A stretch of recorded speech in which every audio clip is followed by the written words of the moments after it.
Good morning, everybody. Everything new under the sun. I want to take a look at the idea of war and what peace proposals have been put in place or peace attempts have been made, and what the driving force is of this war in Ukraine. And I think there's some truth from some European leaders on that. So this is War News 247. A couple articles here, and then we're going to take a look at what Viktor Orban says about the war in Ukraine and really the push to keep it going. So Putin here is warning again. And I read this the other day in one of the other videos. Small, densely populated NATO countries should be careful. They will not withstand a nuclear strike. Folks, I think the Bible describes many instances where there where there is nuclear fallout, evidence of nuclear strikes. I think again, the world gets to a point of nuclear weapons being used, so much so that it brings the world economic system to its knees. It crashes the world economic system. It brings famine across the world to the point where people are desperate and they will accept an antichrist. People would not accept an antichrist, a one world leader and one world government right now. They're pushing back hard against the WHO, for example, the pandemic treaty. So they will not accept it now. But if you go to thermonuclear war, which crashes the economy, destroys supply chains, brings the world to its knees, brings Depression 2.0, which is going to be far worse than the first depression, the Great Depression, then I think that's the only situation that gets the public ready and into a state where they're willing to accept the world leader. Remember during the pandemic, they had to create fear around everything that was happening. And you'll see many people saying that. Well, I took the you know what in my arm because I was scared, because mainstream media, convinced me, and I was fearful of what was coming. So I was scared into taking you know what. Well, likewise, they can't necessarily do that over again, but they can create fear in people by all of a sudden coming out and saying, nuclear war is inevitable. And that's what they're marching towards, and I think the West is interested in that. U.S. changes doctrine. Look at this. So, U.S. doctrine flirting with the idea of limited nuclear conflict with Russia and China. So now the U.S. is starting to say, okay, well, maybe there is a place for nuclear weapons to be used, nuclear war, preemptively or otherwise. Washington is considering deploying nuclear-armed cruise missiles on Virginia-class attack submarines to deter China and Russia. Again, I think the whole doctrine escalate to de-escalate is going to come into play here. Someone is going to test a nuke and maybe use a nuke on the battlefield to get the mainstream media involved. When a nuke is dropped, the mainstream media will not be able to hide this anymore. They will not be able to, have some other story covering it and distract us, because when there's a mushroom cloud, everybody will be focused on it. And I think this is what the West doesn't want, is not interested in, because it's going to get the citizens riled up and against this. Similar to the stuff coming out about the pandemic, the citizens are starting to learn the truth, and that's getting them upset. And of course, the latest thing is that Fauci is sitting before the U.S. Congress and the committee. They're answering questions about the fraud and the lying and the false information, the misinformation, the malinformation, the disinformation provided by government leadership. All that similar sort of stuff, you overlay it into a context of World War III. And this is what we're going to get. We're going to get all this misinformation, malinformation, disinformation. We're going to get a lot of fear to make people afraid of big boogeyman Russia. And we're going to war. And what's involved there? Well, there's a lot of money.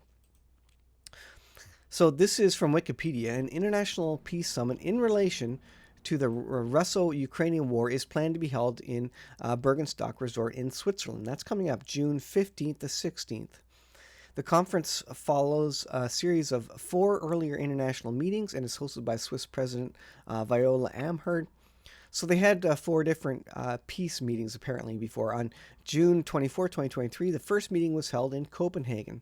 Second meeting was held during August the 5th, 6th, 2023 in Jeddah. Third meeting was organized in the weekend of 28th, 29th October 2023 in Malta. There was a fourth meeting mid-January in Davos, Switzerland, prior to the World Economic Forum. But they were just organizing here. They were talking about how to start this, what could be done. High-level meetings here. A lot of which was not directly involving Russia. You have to ask a question. They're holding all these peace meetings, but where is Biden going to talk to Putin? Where is there direct communication? So as it relates to Russia, from Wikipedia, and you can't necessarily trust what Wikipedia is saying, but it says the FDFA stated that Russia was not invited to the June 2024 stage of discussions. The Switzerland had always shown openness to inviting Russia to the first summit, and that Russia had repeatedly and also publicly stated that it would not participate in the first summit. The FDFA stated that Swiss point of view that Russia necessarily would have to be involved in the overall process, stating a peace process without Russia is unthinkable.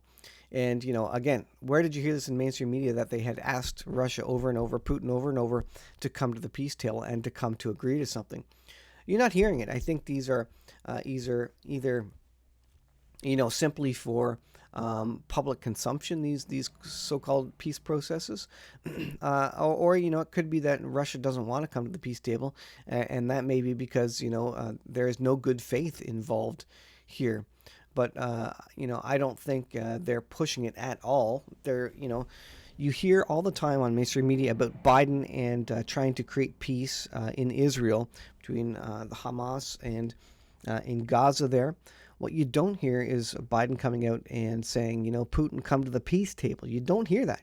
You just don't. And send me an article where you hear a lot of noise and a lot of interest in creating peace in Ukraine. You don't, because there's other interests involved. This is rarefoundation.com. Viktor Orban. Soros elites and military industries profit as they push towards major nuclear conflict. And again, I think we get there. I think the Bible describes a time where we get there. And this is what forces the world to accept that one world government. When we go and get to World War III, thermonuclear war, and lots of nuclear weapons have been dropped, and then people are shaking and in fear, their hearts failing them for fear of things coming upon the earth. Bible describes that in Luke. In Viktor Orban's live stream address, he warns that Western military aid to Ukraine risks escalating into a broader conflict driven by economic interests and ideological motivations, and emphasizes the need for military strength to maintain peace while advocating for Hungary's non-participation in the war. This is specific to Orban. He further critiqued the rhetoric surrounding Russia's danger. Again, this idea of that Russia's the big boogeyman, just like they're making it. They're using the parallel of Hitler in Germany, and I don't think it's the same thing. So rhetoric surrounding Russian danger as a precautionary maneuvering for involving Europe in the war. I think that what is happening today in Brussels and Washington, perhaps now more in Brussels than in Washington, is a kind of mood preparation. They are getting the public ready for a possible direct military conflict. This is also known as a PSYOP. The government, the military, they're getting the hearts and the minds of the citizens prepared. They're bringing this on gradually so as to not create fear, but they're getting the public ready, by propaganda. And propaganda is not new. Propaganda was used in World War I, World War II, against the citizens of the Western nations to see the big boogeyman that the country and the military wanted. Now, in that time, I think a lot of us would agree that at that time the boogeyman was correct in terms of Hitler. Is the boogeyman correct this time that they're trying to convince us of? But he is relating the mood preparation for a possible military conflict, and he's drawing parallels to the prelude of the First and Second World Wars. So that's key. We're in the run-up, and I've said that before. We are in the run-up. He sees we're in the run-up. Do other people do your parents, do your friends recognize that we're in the run up to World War III, and it's going to be far worse than World War II, folks? Economic interests. Orban discussed the economic interests behind prolonged conflicts, highlighting profit motives and various actors. Wars not only have losers, cause suffering, and generate profit. There is extra profit in wars, he asserted. Orban implicated military industries and speculators in benefiting from war. So who is going onto the stock market and investing in the war machine, in the Boeings and the Raytheons and everybody who produces weaponry and implements of war? Great money to be made there, folks.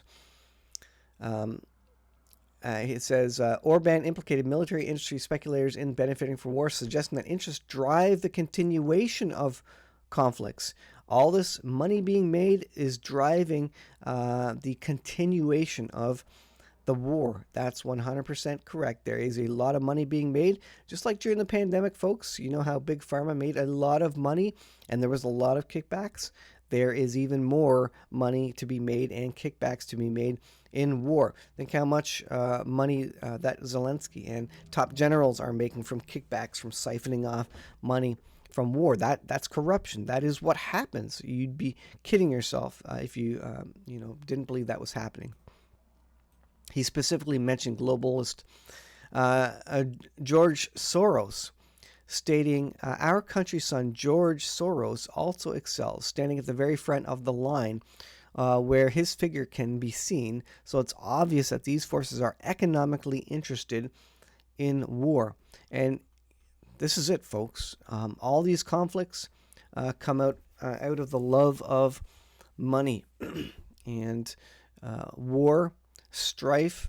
This is all about, I want something the other person has, or I want money, I want to make a lot of money, I want more land, all these sorts of things. And I'm not saying that Putin is innocent. Certainly he is interested in more land for Mother Russia. But ultimately, again, all this comes out of human sin, wanting more and not being content with what they have, and also interested in lots of money. So both sides possibly are interested in continuing this war. Neither side is specifically interested in peace. So that's interesting. And that's why it's going to make it more relevant, more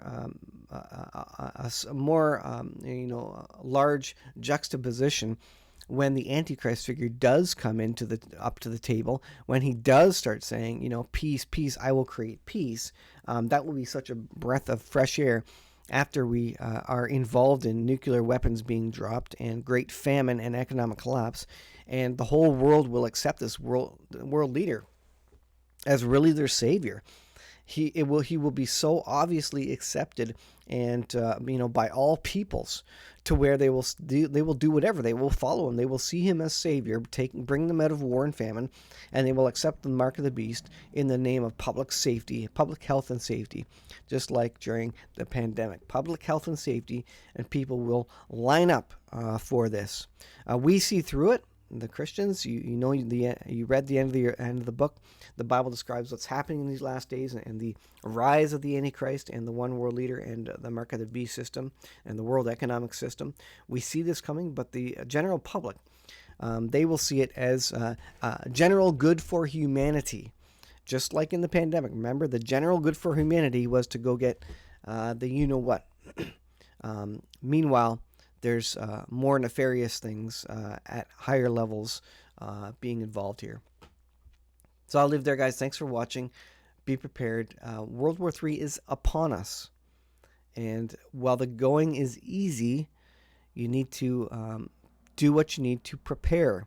Get seeds, get shovels, plant a garden.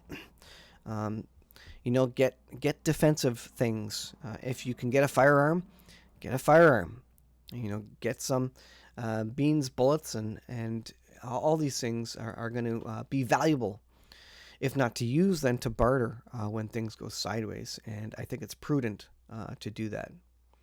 Thanks for watching. We'll see you in the next video.